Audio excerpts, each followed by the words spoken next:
अनमोल मोती कार्यक्रम में आपका स्वागत है। ओम शांति। आज हम एक बहुत ही रोचक एवं कल्याणकारी विषय पर चर्चा करेंगे। वो ये है कि सारे विश्व के इतिहास में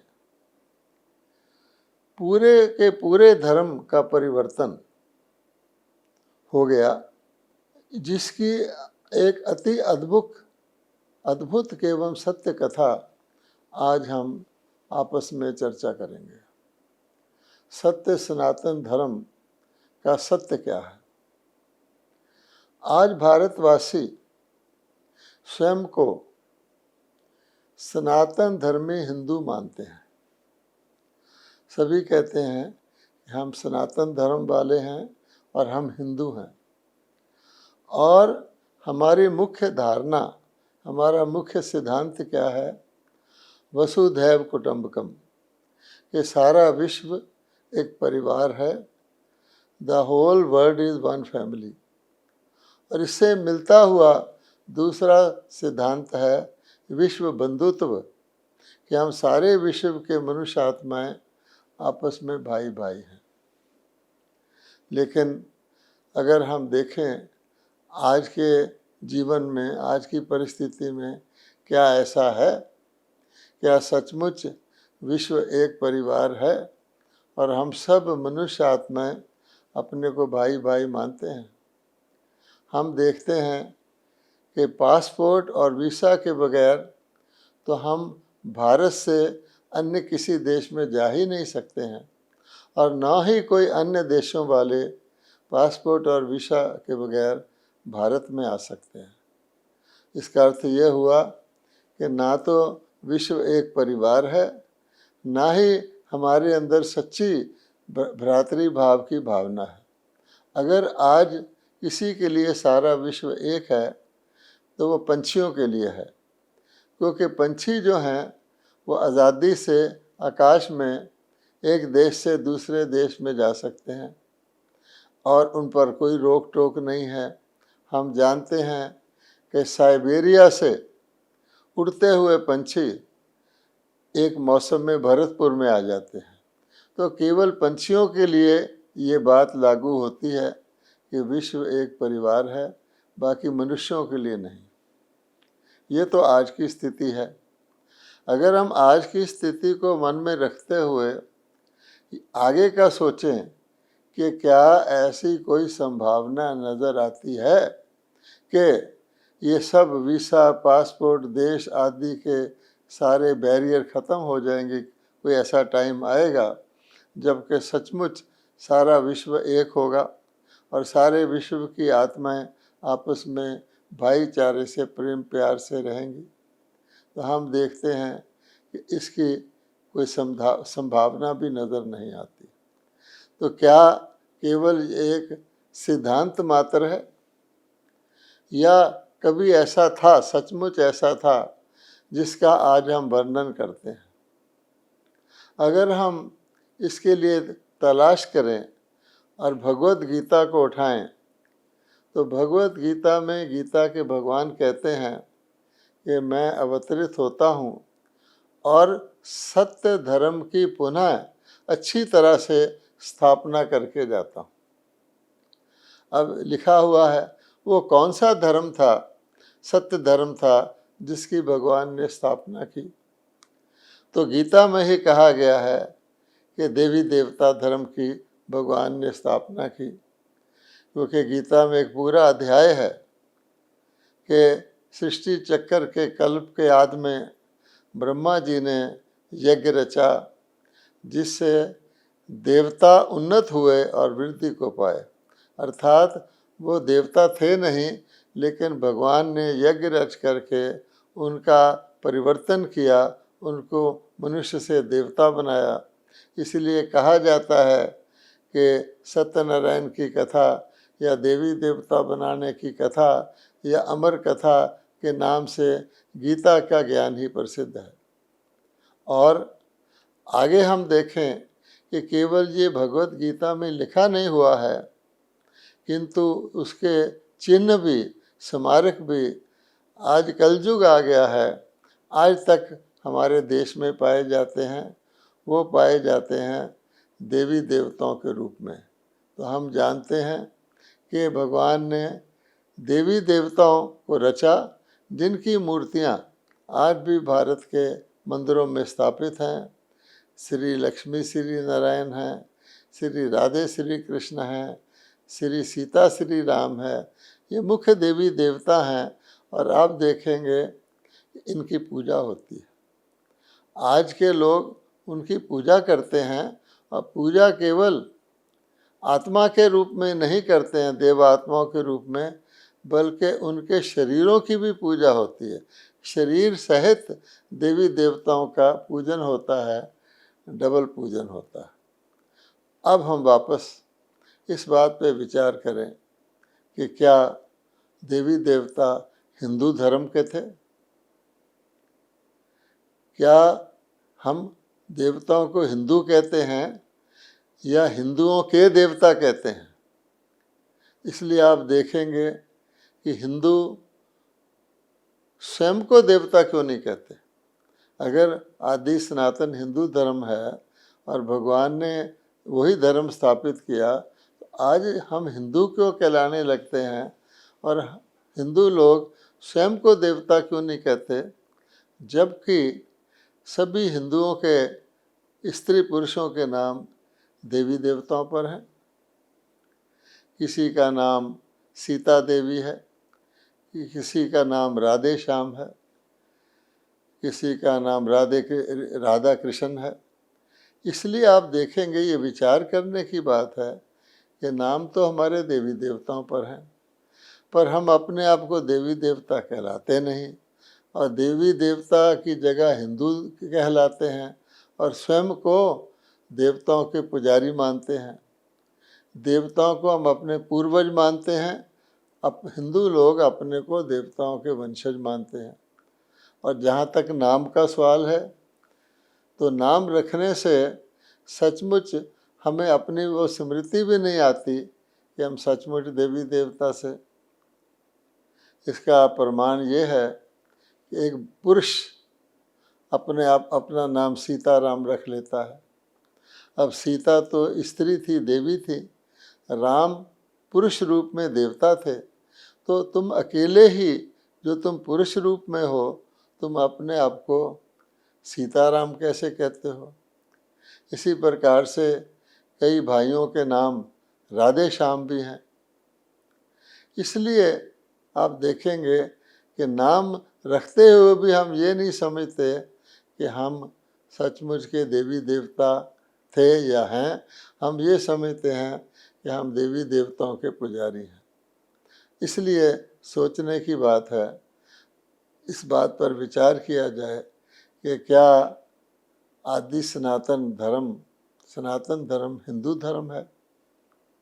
अब इस पर हम सोच से विचार करते हैं कि हिंदू धर्म जिसको हम अपना मानते हैं, आज अपना धर्म, और जिसको हम सनातन धर्मी हिंदू कहते हैं, विचार करें कि हिंदू धर्म किसने स्थापित किया था, कितने वर्ष पहले स्थापित किया था, और जिन्होंने वो स्थापित किया उनके महावाक्य किस पुस्तक में है।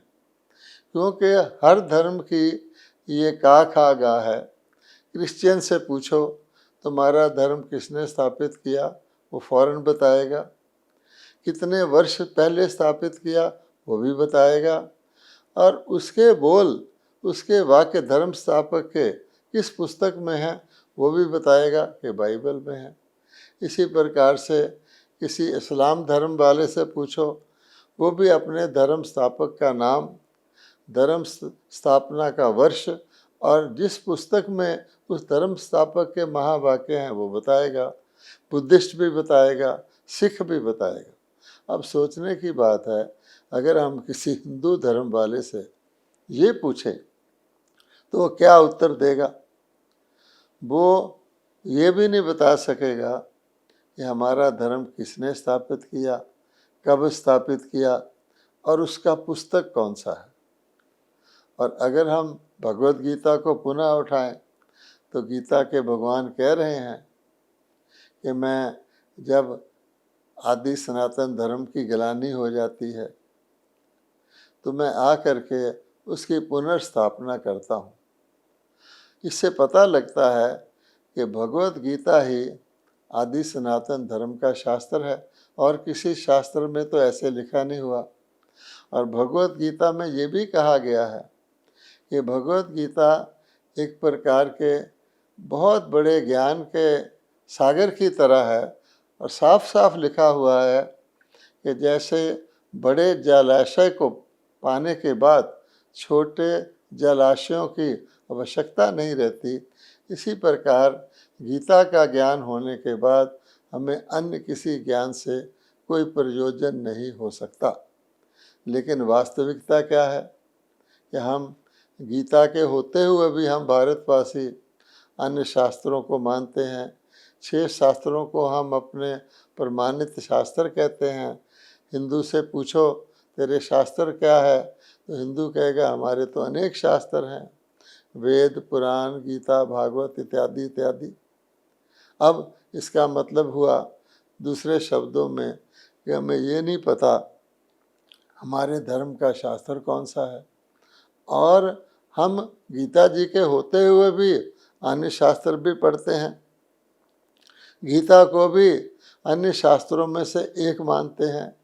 कहने को तो हम कह देते हैं कि भगवत गीता सर्वशास्त्रमयी शिरोमणि शास्त्र है। हम बड़े फख्र से कहते हैं कि गीता का अनुवाद दुनिया के जितने देशों और भाषाओं में हुआ है अन्य किसी में नहीं हुआ। गीता पर जितनी टीकाएं लिखी गई हैं अन्य किसी शास्त्र पर नहीं लिखी गई। लेकिन प्रैक्टिकल सिचुएशन क्या है, वास्तविकता क्या है, तो वास्तविकता में देखेंगे हम भगवत गीता को कई अनेक शास्त्रों के साथ एक शास्त्र समझते हैं। और फिर हम स्वयं को पतित कहते हैं, देवताओं को पावन कहते हैं, और हम देवताओं की पावन कह के पूजा करते हैं। अब पतित क्या होता है, पावन से पतित क्या हो गया, इसका वर्णन भी भगवत गीता में ही है।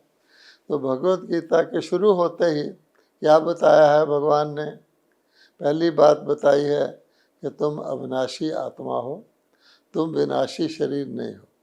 आज अगर हम देखें तो भारतवासी अपना जो आइडेंटिटी है, अपना जो परिचय है, वो शरीर से ही देते हैं। अपने शरीर का नाम बताएंगे, शरीर के पिताजी का नाम बताएंगे, शरीर का घर बताएंगे, जो कुछ भी उनका व्यवसाय है वो शरीर के नाम से ही होता है। उनका आई कार्ड, पासपोर्ट सब शरीर के नाम से बनता है। तो फिर भगवान कहते हैं आत्मा कहने के बाद कि 5 ऐसी चीज़ें हैं जो तुम आत्मा में प्रवेश कर गई हैं, जिस कारण से तुम पावन से पतित हो गए हो। गीता में साफ साफ कहा है कि 5 विकार हैं, काम, क्रोध, लोभ, मोह, अहंकार। जो आत्मा के अंदर आ जाते हैं तो आत्मा फिर वो देव आत्मा नहीं रहती, वो पावन आत्मा नहीं रहती, पूज्य आत्मा नहीं रहती, वो पतित आत्मा बन जाती है, पुजारी आत्मा बन जाती है। तो अगर हम आज इन सब हिंदू कहलाने वाले अपने आप को पुजारी कहते हैं, पतित कहते हैं, तो क्या समझा जाए? इसके लिए देखेंगे कि हर रोज़ अपनी कमज़ोरियों की भारतवासी आरती के रूप में वर्णन करते हैं। आरती के रूप में क्या कहते हैं? विषय विकार मिटाओ, पाप हरो देवा। हे भगवान, हमारे अंदर ये विकार आ गए हैं, इनको मिटाओ। मैं मूर्ख खल कामी, कृपा करो भरता। कि काम विकार मेरे अंदर घुस गया है, और गीता का भगवान कह रहे हैं काम महाशत्रु है, क्रोध महाशत्रु है, काम क्रोध लोभ नरक के द्वार हैं, तो हम स्वीकार कर रहे हैं।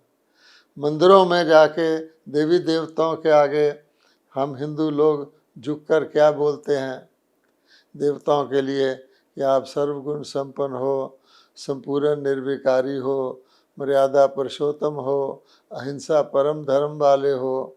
और अपने लिए देवताओं के आगे क्या बोलते हैं, मैं नीच हूँ, पापी हूँ, कपटी हूँ। इससे क्या पता लगता है कि देवता, जब देवी देवता धर्म भगवान ने रचा, गीता साफ साफ कहती है, लेकिन देवी देवता धर्म भी, उसकी भी एक अवधि है। धीरे धीरे सृष्टि के नियम और क्रम के अनुसार हर चीज़ अपनी सतो प्रधान अवस्था से धीरे धीरे रजो प्रधान अवस्था में आ जाती है, बाद में तमो प्रधान अवस्था में आ जाती है। दुनिया में भी देखेंगे, कोई भी चीज़ सदा नई नहीं रहती, नई के बाद वो धीरे धीरे पुरानी होना शुरू हो जाती है, उसके बाद और पुरानी होने शुरू हो जाती है। इसलिए शास्त्रों में लिखा हुआ है कि देवता एक समय आया जब पुण्य क्षीण हो गए, उनकी प्रारब्ध खत्म हो गई और फिर वो वाम मार्ग में चले गए, ऐसा कहा गया है, अर्थात उल्टे मार्ग में चले गए। तो देवताओं ने अपने आप को शरीर समझ लिया। तब तक देवी देवता अपने आप को आत्मा मान के शरीर के द्वारा पाठ करते थे, सतयुग और त्रेता में। इसलिए उसको अमरलोक भी कहा जाता है। जो भगवान ने ज्ञान दिया था उसको अमर कथा भी कहा जाता है। लेकिन जब पुण्य क्षीण हो गए तो देवता से, पावन देवता से मनुष्य बन गए। अब जब मनुष्य बन गए तो फिर क्या हुआ, उनके अंदर 5 विकार आ गए। अब अपने आप को देवता कैसे कहलाएं? इसलिए दूसरे देशों वालों ने भारतवासियों को, सब लोग जानते हैं कि सिंधु नदी के किनारे रहने के कारण, और वो लोग सा को हा बोलते थे, तो उन्होंने हिंदू कहना शुरू कर दिया। और भारतवासियों ने अपने पूरे का पूरा धर्म परिवर्तन, दुनिया में धर्म परिवर्तन थोड़े मनुष्य करते हैं, ये व्यक्तिगत करते हैं।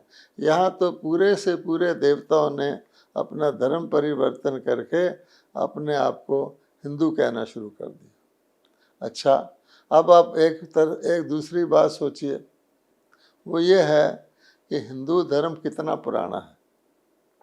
ये बात भी गौर करने योग्य है कि हिंदू धर्म कितना पुराना है।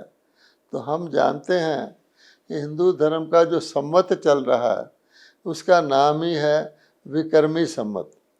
यानी जब देवताओं ने विक्रम अर्थात खराब कर्म, एक होते हैं विक्रम, एक होते हैं सुकर्म, तो जो सुकर्म करने वाले देवता थे, जब उन्होंने विक्रम करने शुरू कर दिए तो हिंदू संवत भी विक्रमी संवत हुआ, और वो आज की डेट में 2081 है।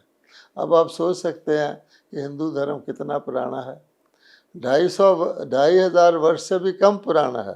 तो हम इसको फिर आदि सनातन धर्म कैसे कह सकते हैं? एक दूसरे दृष्टिकोण से देखें कि गीता का भगवान गीता सुनाने कितने वर्ष पूर्व आए थे। तो सब लोग कहते हैं कि आज से 5,000 वर्ष पूर्व गीता के भगवान ने आकर भगवत गीता सुनाई थी। तो समझिए कि 2,500 वर्ष से भी कम पुराना हिंदू धर्म है। 2,500 भी लगा लो तो उससे पहले के 2,500 वर्ष देवी देवताओं के थे, और ये पूरे 5,000 वर्ष के चक्कर के बाद आकर के भगवान आकर के पुनः अपनी गीता सुनाते हैं। गीता सुना करके जैसे भगवान ने कहा हुआ है कि मैं अधर्म का विनाश करता हूँ, सर्व दैहिक धर्मों का त्याग करवाता हूँ, और सत्य धर्म अर्थात देवी देवता धर्म की पुनः स्थापना करता हूँ। ये कोई लाखों वर्ष की बात नहीं है जो भारतवासी मानते हैं। भारतवासियों ने अपनी ही गणना करके पूरी आयु जो है 4,32,000 वर्ष कह दी है सारे कल्प की, और उसमें कलयुग से द्वापर में दुगनी, त्रेता में तिगुनी और सतयुग में चौगुनी आयु साइकिल की बता दी है। इस गलती के कारण से मनुष्य इस बात को भी, क्योंकि ये कोई ऐसा तो हो ही नहीं सकता, ना कोई लाखों वर्ष का इतिहास है। आज के ज़माने में 2,500 वर्ष से पुराना वास्तविक इतिहास नहीं है। देवी देवताओं का भी यथार्थ इतिहास नहीं है। 5,000 वर्ष पहले का इतिहास नहीं है। तो आप देखेंगे तो कैसे लोग इस बात को मान लेते हैं कि लाखों वर्ष के युग हैं और पता नहीं कब भगवान ने क्या किया था, और वो अपने आप को हिंदू धर्म को भी बहुत पुराना मानते हैं, और फिर वो मानते हैं कि हिंदू धर्म ही आदि सनातन धर्म है। अब इस सारी भूल का मूल कारण क्या है? क्योंकि सृष्टि चक्र के अंदर अवश्य ही कोई भूल होती है, जिसके बाद जो है परिवर्तन आता है। तो पुण्य क्षीण होने के बाद देवताओं ने क्या भूल कर दी? भगवत गीता तो है शास्त्र के रूप में, लेकिन गीता का भगवान कौन है या परमात्मा कौन है, इसको आज भारतवासी नहीं जानते।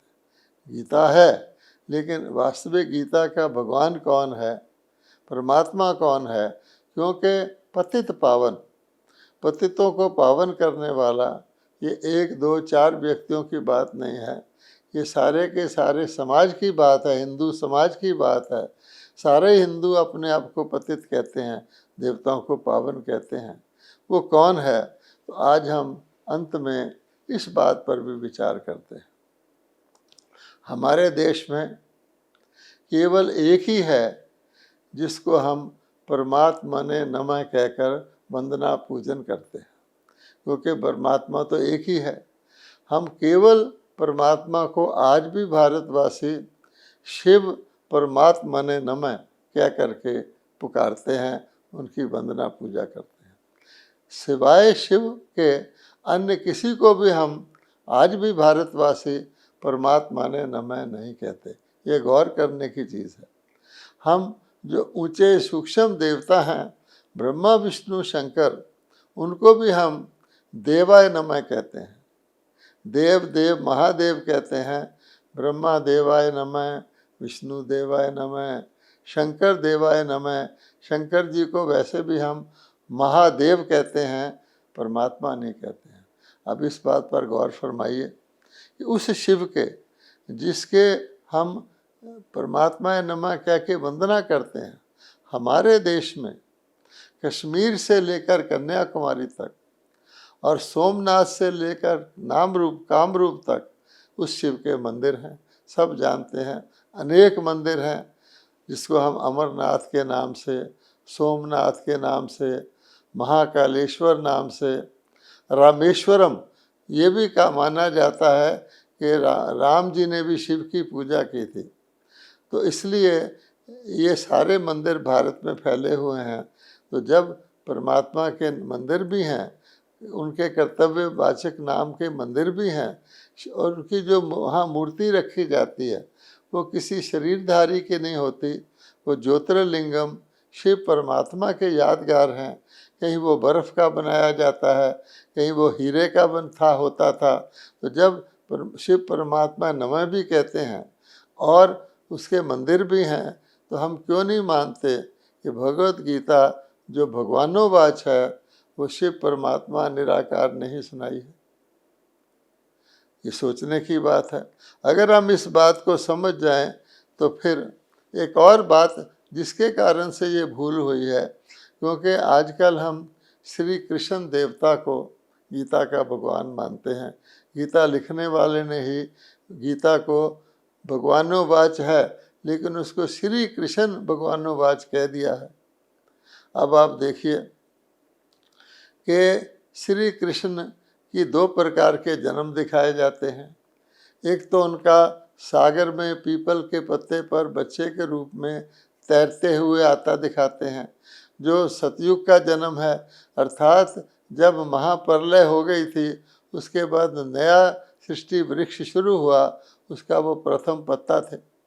और श्री कृष्ण को श्री नारायण भी कहते हैं। श्री कृष्ण गोविंद हरे मुरारे, हे नाथ नारायण वसुदेवा। और फिर हम शास्त्र वालों ने उनका जन्म द्वापर युग में ले गए हैं। 5000 वर्ष को उन्होंने द्वापर युग में ले आए हैं, जबकि वो सतयुग का आदि था। और जेल खाने में उनका जन्म दिखाते हैं। एक ही आत्मा के 2 जन्म कैसे हो सकते हैं? और द्वापर के बाद तो कलयुग आता है, तो भगवान ने गीता सुनाकर कलयुग थोड़ी बनाया होगा। इसलिए एक उसमें मिसिंग लिंक और है कि निराकार भगवान जब धरती पर आते हैं, तो परमात्मा कहते हैं मैं कभी अपना शरीर नहीं लेता, मैं अवतार लेता हूँ, मैं दिव्य जन्म लेता हूँ, ये गीता में लिखा हुआ है। तो वास्तव में ब्रह्मा जी को भूल गए हैं मनुष्य कि परमात्मा ने ब्रह्मा जी के द्वारा स्थापना की थी। वो ब्रह्मा जी के शरीर रूपी रथ में प्रवेश होकर के उन्होंने गीता ज्ञान सुनाया था। इस कारण से, इस भूल के कारण भगवत गीता होते हुए भी हम उसको पढ़कर भगवान कौन है, किसके साथ मनमना हो, इसको लोग नहीं जानते हैं। इसलिए आज गीता होते हुए भी भगवान कहते हैं, मैंने कह दिया था गीता को पढ़ो कि जब धर्म ग्लानि पुनः होगी मैं खुद फिर आऊँगा, आकर के फिर गीता ज्ञान सुनाऊंगा। भगवान ने ये नहीं कहा था कि गीता शास्त्र कोई लिखेगा, उसको आप पढ़ लेंगे तो आपकी पावन बन जाएंगे या सारा भारत देवता बन जाएगा। और चिन्ह भी भगवान ने बताए थे। तो अंत में हम ये कहना चाहते हैं, आज पुनः धर्म ग्लानि के सभी लक्षण प्रकट हो गए हैं, सबको दिख रहे हैं। तो जब धर्म ग्लानि के लक्षण प्रकट हैं तो भगवान का अवतरण भी अवश्य ही हुआ होगा। और भगवान कहते हैं, मैंने अवतार लिया हुआ है, मैं ब्रह्मा जी के शरीर रूपी रथ में प्रवेश करके मैं सत्य ज्ञान दे रहा हूँ। आप जानते हैं, कथा भी है कि शिव की जटाओं से गंगा निकली थी, जिसको भागीरथ शंख बजाता हुआ भारत में लाया था। शंख बजाना मैंने मुख से ज्ञान देना, भागीरथ ब्रह्मा के शरीर रूपी रथ को कहा गया है। तो भाइयों और बहनों, हम सब ब्रह्मा के वत्स, ब्रह्मा के पुत्र पुत्रियां, ईश्वर के संदेश वाहक हैं। और अब परमात्मा पुनः ज्ञान देकर हमको सच्चे सनातन धर्मी देवी देवता बना रहे हैं। इस बात को अगर आप अधिक जानना चाहते हैं तो ब्रह्मा कुमारीज के किसी भी सेवा केंद्र पर पधार कर अधिक जानकारी प्राप्त करें। अभी नहीं तो कभी नहीं, क्योंकि अब ये विश्व परिवर्तन का समय लगभग पूरा होने वाला है। ओम शांति।